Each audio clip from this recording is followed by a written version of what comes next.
우리 오늘 은혜 받으실 하나님의 말씀은 사도행전 12장 1절에서 10절입니다. 우리 오늘은 우리 미네소타에서 사역하시는 목사님 한 분을 저희 교회에 오셔서 수요일 날 말씀 전하시게 되셨어요. 미네소타 한인 장로교회 부목사로 청년들 사역을 정말 잘하시는 청년만 100명인 교회입니다. 청년 사역하시는 우리 목사님 모셔서 말씀 전해 듣겠는데, 우리 김광식 목사님 나오셔서 말씀 전해 주시겠습니다. 잠시 같이 기도하시겠습니다. 하나님, 지금 저희가 주님의 말씀 앞에 서 있습니다. 부족한 종은 가려주시고 주님의 말씀만이 온전히 전해지게 하옵소서. 주여 말씀하옵소서. 주의 종이 듣겠나이다. 감사드리옵고 예수님 이름으로 기도드립니다. 아멘. 최근에 제가 어떤 책을 읽다가 너무 와닿는 한 구절을 발견하게 됐습니다. 그 내용이 어떤 내용이냐 하니까 이런 말입니다. 우리가 그리스도를 구세주로는 인정하면서 주님으로는 인정하고 있지 않다. 우리가 그리스도를 구세주로 인정하면서 주님으로는 인정하고 있지 않다. 이 말이 무슨 말인지 이해가 가십니까? 곧 있으면 크리스마스인데요. 크리스마스가 여러분 무슨 날입니까? 예수님께서 우리를 구원하시기 위해 이 땅에 오신 날을 기념하는 그런 날이 크리스마스 아니겠습니까? 여기서 제가 여러분께 한 가지 질문을 드리면요, 이렇게 오신 예수님께서 여러분의 구세주입니까? 라고 제가 질문을 드린다면 아마 여기 계신 모든 분들이 그렇다라고 대답을 하실 겁니다. 그러면 제가 질문을 조금 바꿔서요, 여러분 정말 제가 이 정말에 강조점을 두고 있습니다. 정말 그분을 여러분의 구세주로 믿고 계십니까? 라고 질문을 드린다면 여러분 어떻게 대답하시겠습니까? 오늘 이런 관점에서 한번 본문 말씀을 같이 살펴보려고 하는데요. 오늘 본문의 내용이 이렇습니다. 초대교회에 속한 사람들이요, 예수님을 전하다가 많은 고난을 당하게 되는 것 아닙니까? 어떤 일이 있었냐 하니까 오늘 보면 사도행전 12장 1절과 2절 말씀에 한번 보시면요, 그때 헤롯 왕이 손을 들어 교회 중에서 몇 사람을 해하려 하여 요한의 형제 야고보를 칼로 죽이니. 2절 맨 마지막에 보시면 사도 중에 첫 번째 순교자가 발생합니다. 야고보라는 사람입니다. 그러는가 하면 야고보를 죽인 이 헤롯이 분위기를 몰아서요, 누구까지 잡으려고 하냐 하니까 3절 말씀 이어서 보시면요, 유대인들이 이 일을 기뻐하는 것을 보고 베드로도 잡으려 할세 때는 무교절 기간이라. 지금 누구까지 잡으려 했다라고 하는 겁니까? 베드로요. 사도들 중에 리더인 베드로. 왜 이 일을 헤롯이 했다고 성경이 기록합니까? 유대인들이 이 일을 기뻐하는 것을 보고요. 저희가 이 3절 말씀을 보고도 이 앞에서 잠시 생각해 봐야 될 것이 있는 겁니다. 우리가 어떠한 일을 할 때 어떤 기준을 가지고 그 일을 하냐라는 겁니다. 우리가 정말 조심해야 될 부분이 뭐냐 하니까요, 이 기준이, 우리가 어떤 일을 하는 그 기준이 이 일이 나에게 이득이 되는가가 되어서는 안 된다라는 겁니다. 나에게 이득이 되는가가 아니라요, 뭡니까? 이 일이 옳은가, 이 질문을 하셔야 된다라는 겁니다. 이 일이 옳은가? 오늘 본문에서 헤롯은 지금 그것이 아니었다라는 겁니다. 자신의 이득을 위해서 어떠한 일이라도 할 수 있는 그 사람이 헤롯이었다라고 기록하고 있더라는 거예요. 오늘 이 헤롯의 결말이 어떻게 되는지는 마지막에 살펴보도록 하겠고요. 이 헤롯의 이러한 일 때문에 베드로가 이어서 잡혀 들어가게 되는 겁니다. 이 헤롯이 이 잡아간 베드로를 어떻게 하는 건지를 4절 말씀이 기록하고 있는데요, 잡음에 옥에 가두어 군인 넷씩인 네 패에 막혀 지키고 6월절 후에 백성 앞에 끌어내고자 하더라. 이 베드로 한 명을 감시하기 위해서 군인 4명이 붙습니다. 4인 1조 이런 감시조가 4패나 있었다. 4개의 조로 활동하고 있었다라는 것이죠. 지금 성경이 이 4절 말씀에서와 같이 이런 디테일한 부분까지 언급하고 있는 이유 무엇이겠습니까? 성경이 도대체 뭘 말하고 싶었던 걸까요? 4명이나 붙어서 나를 감시한다면요. 그것도 어떤 군인들이, 훈련받은 군인들이 4명이나 나에게 붙어서 나를 감시하고 있다는 것은 아무것도 할 수 없음을 이야기하는 겁니다. 일말의 가능성이 없는 상태, 이것을 이야기한다라는 것이죠. 지금 성경이 이 부분을 강조하고 있는 것 아니겠습니까? 이제 그렇게 하고는 이제 이 성경이 어디까지 강조하냐 하니까요. 6절 말씀 이어서 보시면요. 헤롯이 잡아내려고 하는 그 전날 밤에 베드로가 두 군인 틈에서 두 쇠사슬에 매어 누워 자는데 파수꾼들이 문 밖에서 옥을 지키더니, 헤롯이 잡아내려고 하는 그 전날 밤에요. 그 전날 밤에 제가 뭘 말씀드리고 싶은지 감이 오시는 것 아니겠습니까? 이제 내일이면 사형이 집행되는 날입니다. 야고보도 한 칼에 죽였던 헤롯이 지금이 베드로 못 죽이겠습니까? 그 날이 내일이라고요. 그 전날 밤에 뭘 말하는 겁니까? 이제 내 힘으로는 아무것도 할 수 없을 때요. 가능성이 0%.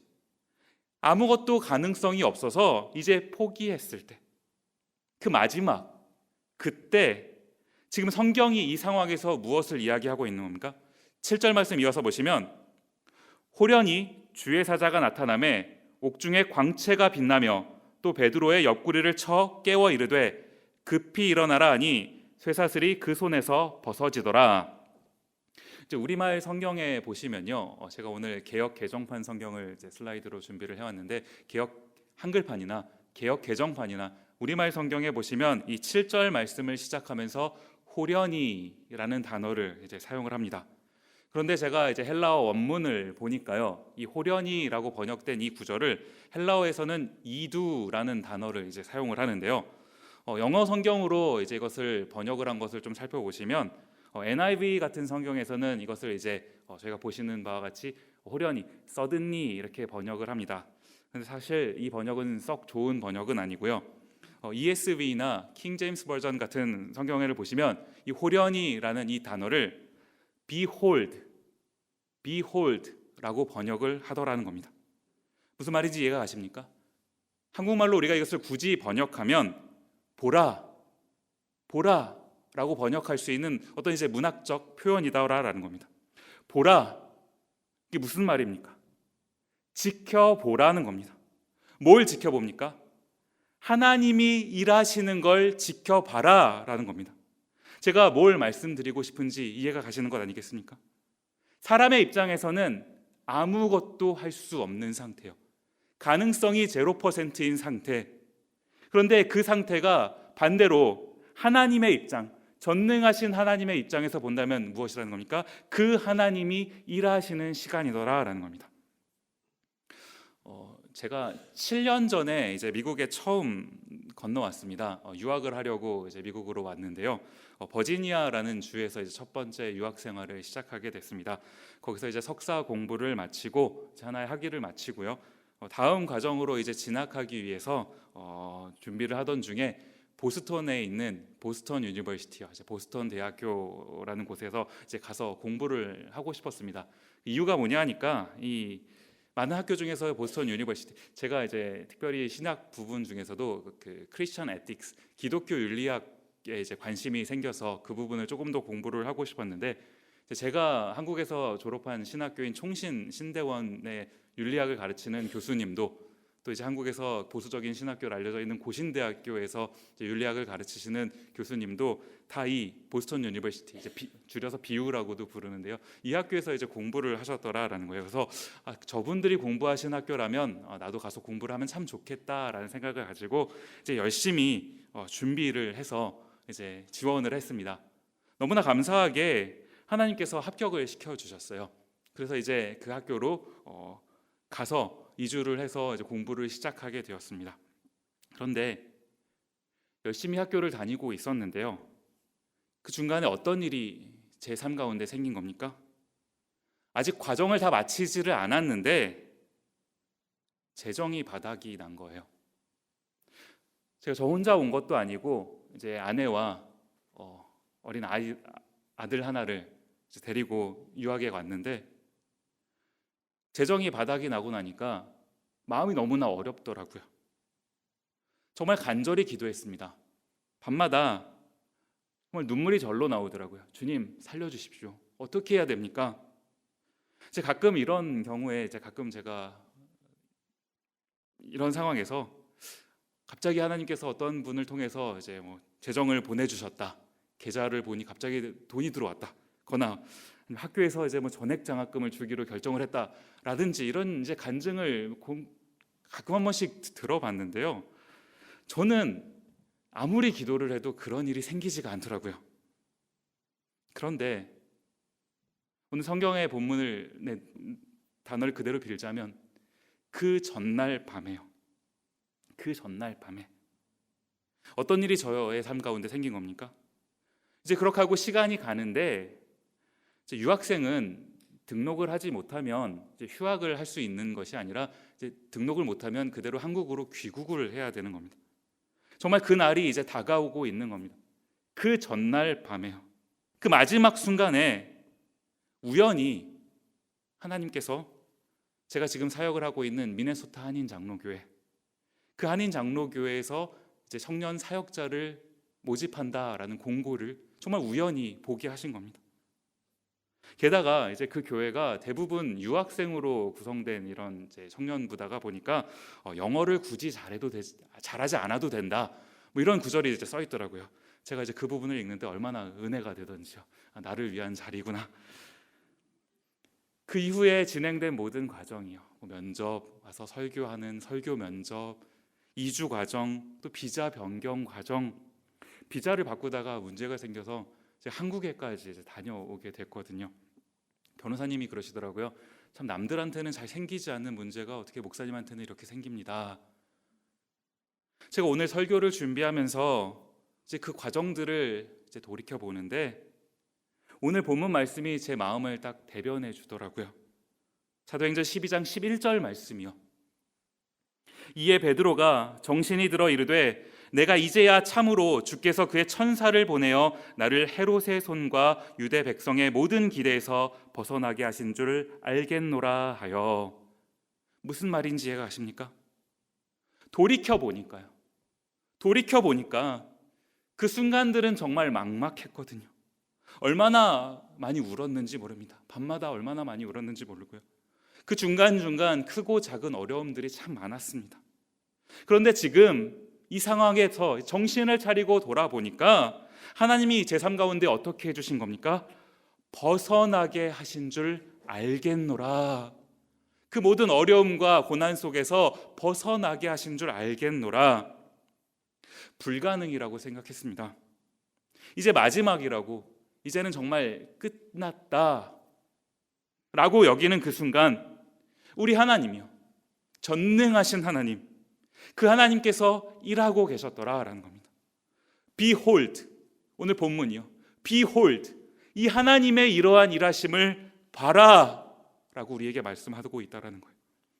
그 전날 밤에 우리가 봤을 때는 불가능이다 라고 여겨지는 그때가 하나님께서 일하시는 순간이다라는 사실을 우리가 꼭 기억했으면 좋겠습니다. 그런가 하면 또 한 가지 이제 오늘 본문에서 살펴보고 싶은 부분이 뭐냐니까요. 오늘 본문을 제가 가만히 묵상을 하고 있는데 한 가지 의문이 생기더라라는 거예요.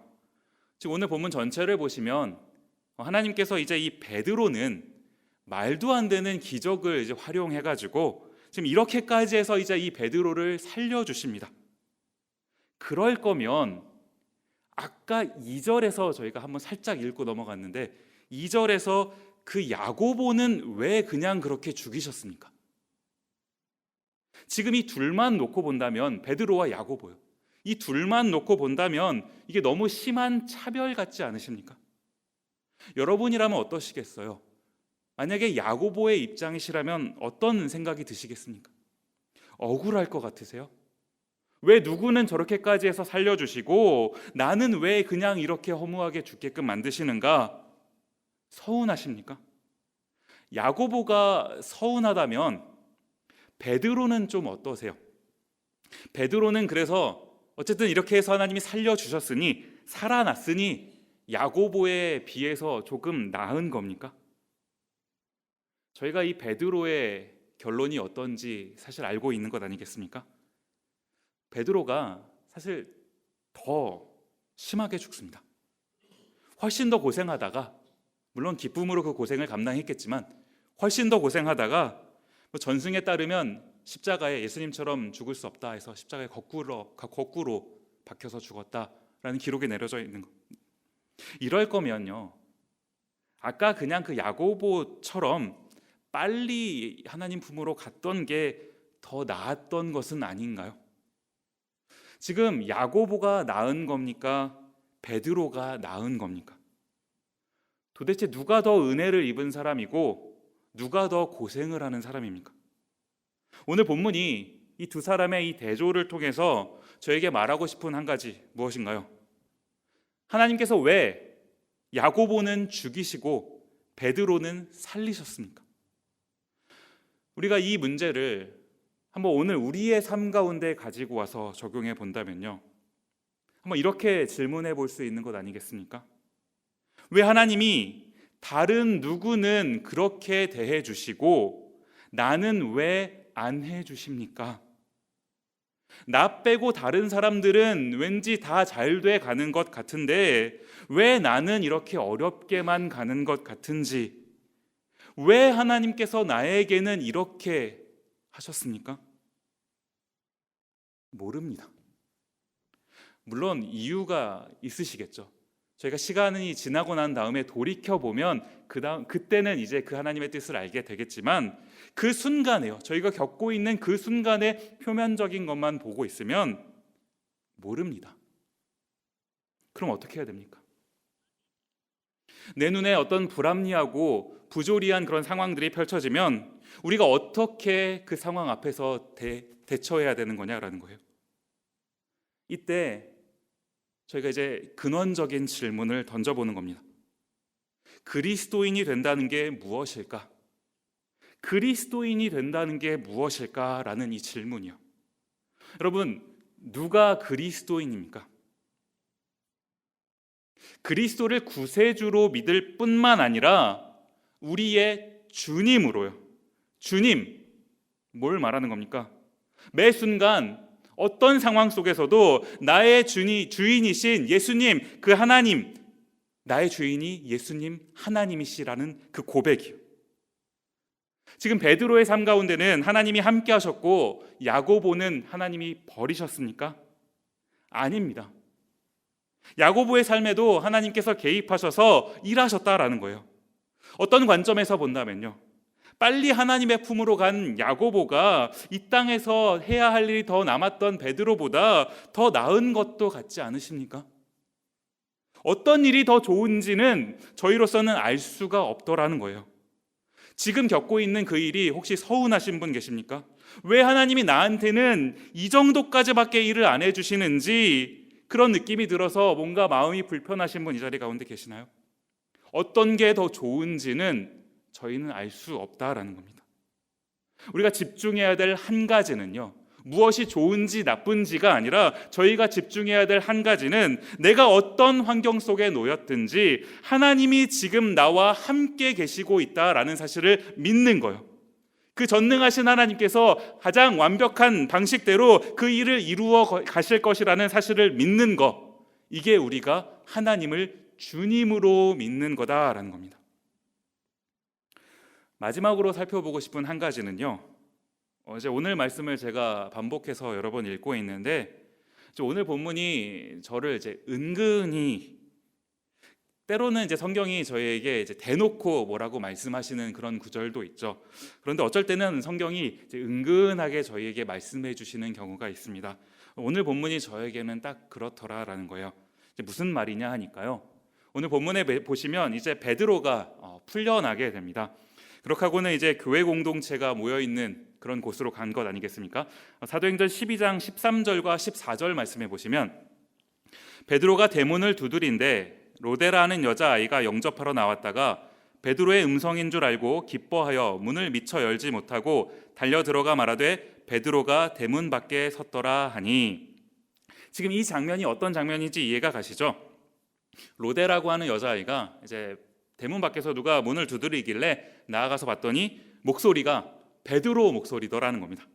얼마나 놀랐겠습니까? 지금 잡혀있는 베드로가 그 목소리가 문 앞에서 들리니까요. 그래서 이제 반가움 반, 또 두려움 반이요, 이런 느낌으로 하필이면 문을 열어주지 않은 채 이제 안에 있는 사람들에게로 이 소식을 전하러 간 겁니다. 문제는 그 다음 구절입니다. 15절 말씀 이어서 보시면요, 그들이 말하되 너가 미쳤다 하나 여자아이는 힘써 말하되 참말이라 하니 그들이 말하되 그러면 그의 천사라 하더라. 그 안에 있던 사람들의 반응, 성경이 뭐라고 얘기합니까? 그들이 말하되 너가 미쳤다. 지금 성경이요, 왜 이렇게까지 좀 거친 표현을 사용했겠습니까? 이게 정말 말도 안 되는 소리니까요. 지금 베드로는 감옥에 있는 사람이고 내일이면 죽을지도 모르는, 죽게 될 그런 사람인데 그 베드로가 지금 대문 앞에 와 있다라는 게 말도 안 되는 소리다라는 것 아니겠습니까? 제가 왜 성경이 이 부분을 저에게 무언가 은근히 말해주고 있다라고 말씀을 드렸냐 하니까요, 지금 이 로데가 이 소식을 전했을 때 이 로데아라는 여자아이에게 너가 미쳤다라고 말했던 이 사람들, 오늘 성경 전체를 보니까요, 지금 이 사람들 뭘 하고 있었습니까? 5절 말씀으로 올라가서 보시면요, 이에 베드로는 옥에 갇혔고 교회는 그를 위하여 간절히 하나님께 기도하더라. 베드로가 옥에 갇히니까 기도하고 있었다고요. 뭘 위해서 기도했겠습니까? 하나님, 베드로가 지금 이제 사형을 당할 건데 기왕이면 단번에 가게 해주십시오. 이렇게 기도했을까요? 그렇게 기도하지 않았을 겁니다. 살려주십시오. 우리 베드로 사도님을 살려주십시오. 은혜를 베풀어서 풀어주십시오. 그런 기도하지 않으셨을까요? 하나님께서는 그 기도를 들으시고 응답해 주셨습니다. 그런데 그런 기도의 응답 앞에 나온 이 사람들의 반응 뭡니까? 너가 미쳤다. 옛날 어느 한 마을에 가뭄이 이제 계속된 겁니다. 오늘은 저희 동네 비가 오던데 가뭄이 이제 계속된 겁니다. 비가 하도 안 오니까 이제 그 마을이 농사도 지을 수가 없고요. 얼마나 이제 사람들이 힘들었겠습니까? 감사하게도 그 마을 사람들 대부분이 이제 크리스찬이었던 거예요. 그래서 이제 어떻게 한 겁니까? 모여서 우리 하나님께 기도하자라고 이제 서로 마음을 모은 겁니다. 그렇게 하고는 이제 마을회관에 모여서 다 같이 기도를 했습니다. 하나님, 마을에 가뭄이 들었습니다. 우리에게 비를 내려주십시오. 같이 모여서 간절히 기도를 했습니다. 열심히 기도를 하고요, 이제 집으로 돌아가려고 하는데 갑자기 하늘에서 비가 내리기 시작하는 겁니다. 갑자기 비가 오니까요, 사람들이 이제 우산이 없어가지고 당황하고 있는데 그 사이를 지나서 어떤 아이가 우산을 편 채로 집으로 가고 있더라라는 거예요. 하나님께서 지금 누구의 기도를 듣고 그 비를 내려주셨을까요? 오늘 이야기가 사실 누가 지어낸 이야기 같은 느낌이 강하게 들지만요, 이 지어낸 것 같은 이야기이지만 참 이 가운데서 많은 생각을 하게 되는 것 아니겠습니까? 비를 내려달라고 하나님께 기도하러 가면서 우산은 챙겨가지 않는 이 모습이요, 혹시 이 모습이 우리의 모습은 아닙니까? 우리가 한번 솔직하게 스스로에게 질문해 봤으면 좋겠는 거예요. 우리가 하나님께 간절히 기도합니다. 하나님, 나에게 이러한 기도의 제목들이 있습니다. 들어주십시오. 하나님께 기도하면서 우리가 그 기도를 얼마나 믿고 있습니까? 나도 확신이 없는 그 기도를 하나님께서 듣고 응답해 주실 거라는, 제가 오늘 본문 말씀을 살펴보는데요, 오늘 본문의 사람들이 마치 그와 같은 기도를 했던 것 아닙니까? 놀라운 건 그런 기도를 했음에도 불구하고 그런 기도도 우리 하나님께서 들어주셨더라는 사실이요, 우리 하나님의 은혜가 얼마나 더 큰지를 역설적으로 보여주는 장면 아니겠습니까?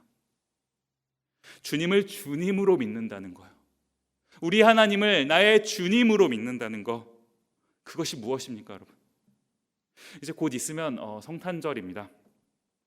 성탄절이 되면은 이제 저희가 한 번씩 꼭 읽게 되는 본문이 있죠. 누가복음 1장 38절 말씀입니다. 마리아가 이르되 주의 여종이오니 말씀대로 내게 이루어지이다 하매 천사가 떠나가니라.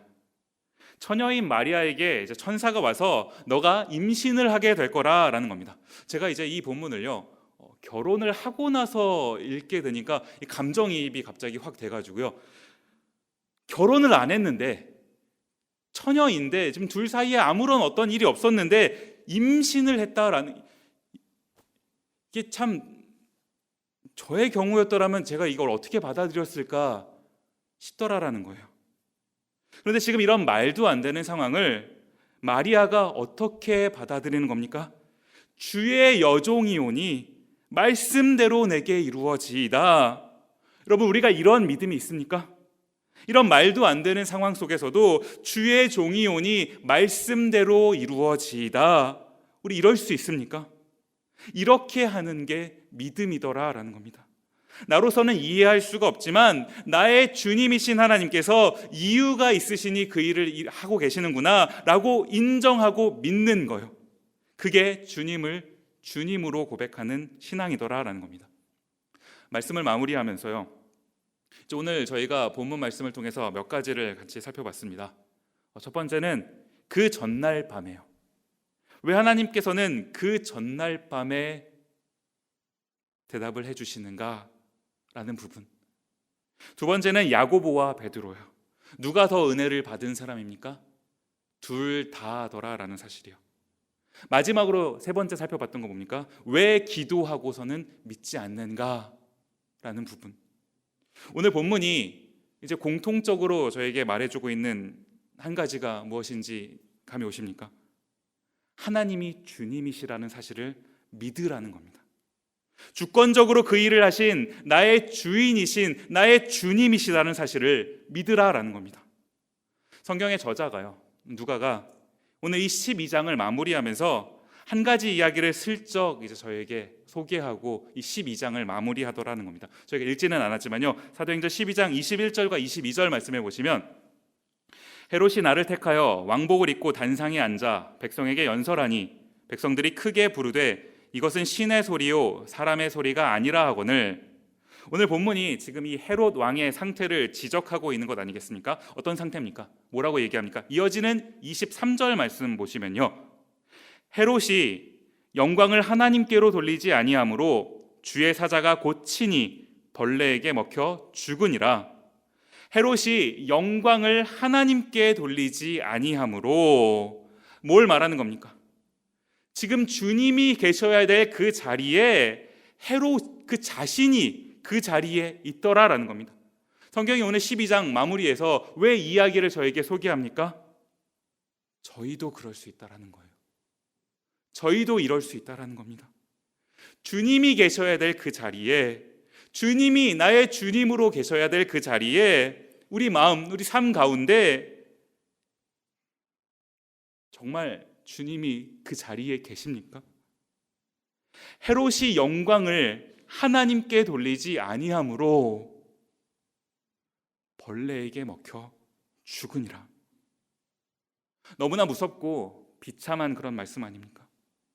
우리가 주님을요, 정말 나의 주님으로 믿고 있습니까? 우리가 주님을 나의 주님으로 믿는 그런 신앙인이 되었으면 좋겠습니다.